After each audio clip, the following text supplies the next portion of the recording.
नमस्कार, आप सुन रहे हैं रेडियो नारद 90.4 FM और मैं हूं आपके साथ आरजे वीर। और दोस्तों लेकर के आगे प्रोग्राम स्वास्थ्य चर्चा। और आज की स्वास्थ्य चर्चा में हमारे साथ जुड़ गए हैं हमारे एक्सपर्ट। जी हाँ दोस्तों, हमारे साथ हैं खुशबू गोयल जी, जो कि नर्सिंग ऑफिसर हैं। खुशबू जी, बहुत बहुत स्वागत है रेडियो नारद 90.4 FM में। Thank you. आज का ये प्रोग्राम शुरू करते हैं और आज का जो आज की इस प्रोग्राम जो हमारा है वो है हेयर फॉल, यानी कि बालों को झड़ने को लेकर के है। और आजकल पुरुष और महिलाओं के लिए, सभी के लिए एक तरीके से ये एक गंभीर समस्या बनी हुई है। तो सबसे पहले हम आपसे जानना चाहेंगे कि आखिर हेयर फॉल यानी आखिर बाल क्यों झड़ते हैं? बाल झड़ने का बहुत सारे कारण हैं। सबसे पहले तो आजकल हम देखते हैं कि सेडेंटरी लाइफस्टाइल, आजकल यूथ में देखा जाता है लेक ऑफ न्यूट्रिशन। उनका इतना बिजी शेड्यूल होता है, वो मतलब फुल ऑफ न्यूट्रिएंट्स के साथ खाना नहीं खा पाते। मेल और फीमेल में मतलब हेयर फॉल का अलग अलग कारण हो सकता है। मेल में हार्मोनल डिस्टर्बेंस भी हो सकता है, फीमेल में हार्मोनल डिस्टर्बेंस हो सकता है। मेल में देखा जाए तो टेस्टोस्टेरोन का लेवल बढ़ जाता है, तो उससे हेयर फॉल ज्यादा बढ़ जाता है। कोई जेनेटिक कारण हो सकते हैं, मैटरनल अलग हो सकते हैं और पैटर्नल अलग हो सकते हैं। या फिर हम बात करें मेल में स्काल्प का कोई इंफेक्शन होता है, लेक ऑफ हाइजीन। फीमेल में पोस्टमार्टम के बाद भी हेयर फॉल के चांसेस बढ़ जाते हैं, लेक ऑफ न्यूट्रिशन, स्ट्रेस या फिर हार्मोनल इम्बैलेंस जैसे कि थायराइड हार्मोन। इन सबके कारण सेकेंडरी कॉज हम बोल सकते हैं, या फिर कोई बीमारी है साथ में तो उसके कारण भी हेयर फॉल हो सकता है। जी दोस्तों, आज के इस प्रोग्राम में हमारे साथ खुशबू गोयल जी जुड़ी हुई हैं, जो कि नर्सिंग ऑफिसर हैं और हेयर फॉल को लेकर के ढेर सारी बातें कर रही हैं हमारे साथ इस प्रोग्राम में। और इन्हीं बातों के साथ प्रोग्राम को आगे बढ़ाते हैं। आगे हम आपसे जानना चाहते हैं कि जैसा कि आपने बताया कि बालों के झड़ने की कई वजह हो सकती है, कई कारण हो सकते हैं।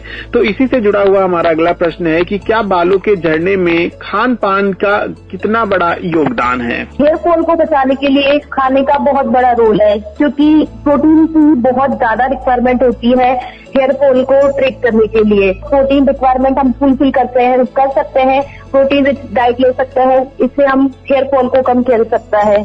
जी दोस्तों, आपको बता दें कि अगर आपको भी अपने बालों की समस्याओं से परेशान हैं, अगर आपके भी बाल बहुत झड़ते हैं, तो उसके लिए आपको अपने खान पान पर विशेष रूप से ध्यान देना है। आजकल जहां पर खुशबू जी यूथ की बात होती है, तो ये समस्या ज्यादातर युवाओं में देखने को मिल रही है। तो हम आपसे जानना चाहेंगे आखिर युवाओं में क्या कारण है कि जो युवाओं को मतलब बहुत जल्दी हेयर फॉल जैसी समस्याएं देखने को मिल रही हैं? उसका मेन कारण है आजकल लोग अपने गेटअप को चेंज करने के लिए हार्मफुल केमिकल अपने बालों में अप्लाई करवा लेते हैं, डाई, अदर ब्यूटी प्रोडक्ट का यूज कर लेते हैं। तो वो हार्श केमिकल हमारे बालों को डायरेक्टली डैमेज करते हैं और जिससे कि हेयर फॉल बहुत ज्यादा बढ़ जाता है।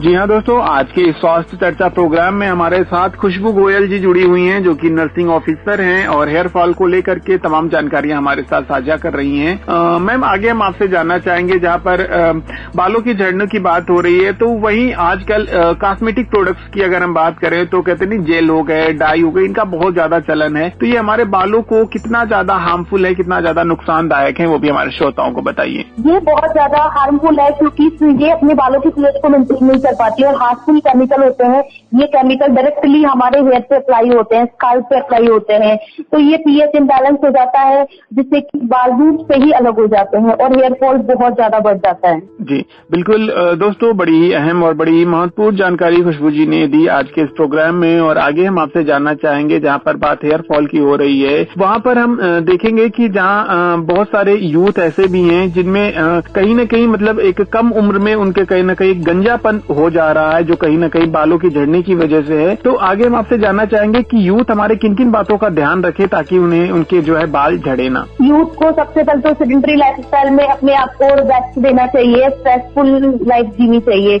और डाइट का ध्यान रखना है, प्रोटीन रिच डाइट लेनी है और पीएच बैलेंस करने के लिए हमें हार्मफुल केमिकल से दूर रहना है, क्योंकि यदि बालों का पीएच मेंटेन रहेगा तो हेयर फॉल नहीं होगा और गंजापन नहीं आएगा। और हम बात करते हैं हार्मोनल के लिए, क्योंकि कभी कभी ऐसा होता है कि हार्मोनल डिस्टर्बेंस हो जाता है, तो उसके लिए हमें डॉक्टर से कंसल्ट करना चाहिए और हार्मोनल ट्रीटमेंट लेना चाहिए प्रॉपरली। और बालों में ऑयलिंग करके रखनी है, क्योंकि एकदम ड्राई बाल हो जाते हैं तो वो भी ड्राईनेस भी हमारे हेयर फॉल को बढ़ावा देती है। और हम मोटे ब्रश का यूज कर सकते हैं, ऐसे करके हम अपने हेयर फॉल को कम कर सकते हैं, क्योंकि बालों को लाना मुश्किल है। इससे अच्छा है हम हमारे पास जो बाल है उनको ही बचा लें।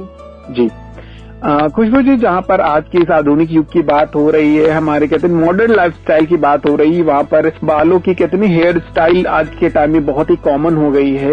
उस हेयर स्टाइल को बनाने में बहुत तरीके की केमिकल्स के साथ साथ बहुत तरीके की ऐसे जो है इक्विपमेंट्स यूज होते हैं जो कहीं ना कहीं हमारे बालों के लिए बहुत ज्यादा नुकसानदेह हैं। इस बारे में क्या कहना चाहेंगे आप? आजकल स्ट्रेटनिंग, स्मूथनिंग, लड़कियों में कलर, इन सब का बहुत ज्यादा क्रेज चल रहा है। इसके लिए डायरेक्ट आयरन अप्लाई होता है हमारे बालों में, ज्यादा हीट इतना हमारे बाल टॉलरेट भी नहीं कर पाते हैं। इससे डायरेक्ट शॉर्ट टाइम के लिए तो हमारे बाल बहुत अच्छे लगते हैं, लेकिन आफ्टर दैट वही डेंगल्स और स्प्रिंट एंड हेयर, ये सारी सिचुएशंस क्रिएट हो जाती हैं।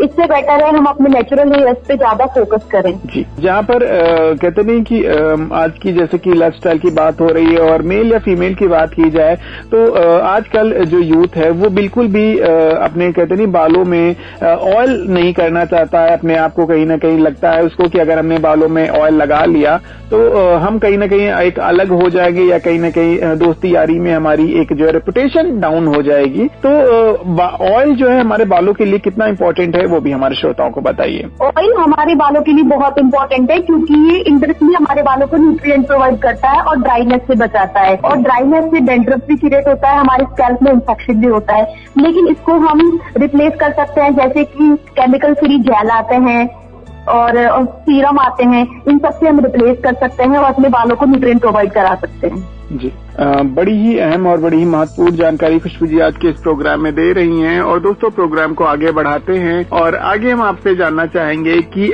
बढ़ती उम्र के साथ भी लोगों में बहुत सारी जो है हेयर फॉल की समस्याएं आ जाती हैं, उसके बावजूद भी वो तरह तरह के प्रोडक्ट्स यूज करते हैं ताकि उनका हेयर फॉल ना हो। उस पर आप क्या कहना चाहेंगे? बढ़ती उम्र के साथ इसका मेन कारण तो हेरिडिटी भी हो सकता है या फिर लाइफस्टाइल चेंज हो सकता है, क्योंकि एज बढ़ने से एज फैक्टर बहुत ज्यादा आंसरेबल होता है इन सबके लिए, क्योंकि एज फैक्टर से ये हमारी बॉडी में हार्मोनल चेंजेस होते हैं और बहुत सारे अदर कारण भी होते हैं। सेकेंडरी डिजीज भी होती है जैसे बीपी बढ़ना, शुगर, ये सारी डिजीज भी इनडायरेक्टली इफेक्ट तो करती है हेयर फॉल को। तो उसके लिए बस ये स्ट्रेस फ्री रहना है, डाइट का प्रॉपर ध्यान रखना है। जी, जैसे कि अभी आपने स्ट्रेस का जिक्र किया तो हम आपसे जानना चाहेंगे कि क्या स्ट्रेस की वजह से भी लोगों को हेयर फॉल जैसी समस्याओं का सामना करना पड़ सकता है? हाँ, स्ट्रेस बहुत है, क्योंकि स्ट्रेस हमारे बॉडी के एड्रिनल सिस्टम को डायरेक्टली इफेक्ट करता है, ऑटोनोमिक नर्वस सिस्टम।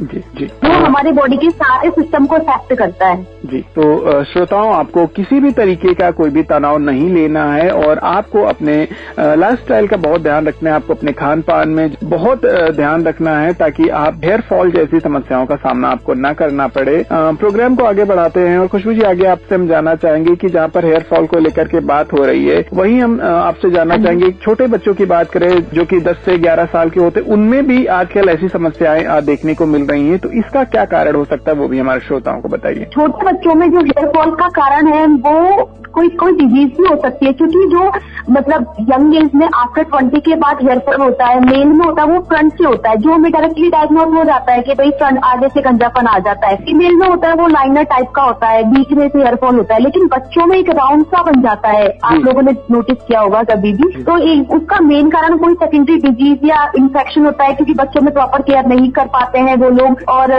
मतलब डायरेक्टली मतलब सॉइल के कॉन्टेक्ट में आते हैं, बच्चे मिट्टी में खेलते हैं, वो भी कारण हो सकता है। और जेनेटिक कारण भी हो सकता है, जेनेटिक भी बहुत हेरिडिटी जिसको हम बोलते हैं, वो भी पेरेंट्स के आनुवंशिकी जिसको बोला जाता है हिंदी में, उसका भी कारण हो सकता है। खुशबू जी, आगे हम आपसे जानना चाहते हैं कि जैसे कि अगर किसी पेरेंट्स में आनुवंशिक, जैसे सपोज करिए कि उनके माता पिता को बालों के झड़ने की समस्याएं थी, तो क्या ये संभव है कि बच्चों में भी ये समस्याएं देखने को मिले? हम कह सकते हैं कि बच्चों में 50% चांसेस तो होते हैं कि पेरेंट्स जिनके हेयर फॉल होता है या फिर मतलब उनके 40 के बाद सामने से गंजापन आ जाता है, तो बच्चों में भी ये समस्या आमतौर पर देखी जाती है। जी दोस्तों, आज के इस प्रोग्राम में हमारे साथ खुशबू गोयल जी थी जो कि नर्सिंग ऑफिसर हैं। इन्होंने बड़ी अहम और बड़ी महत्वपूर्ण जानकारी हमारे श्रोताओं के साथ साझा की। चलते चलते खुशबू जी, श्रोताओं को क्या संदेश देना चाहेंगी जो रेडियो पे आपको सुन रहे हैं? मैं सबको बोलना चाहूंगी क्योंकि आजकल स्ट्रेस फ्री रहना है, क्योंकि आजकल हर लोग छोटी छोटी बात पे स्ट्रेस ले लेते हैं, सुसाइड कर लेते हैं और अपना इतना बिजी शेड्यूल रहता है, अपने खाने का प्रॉपर ध्यान नहीं दे पाते।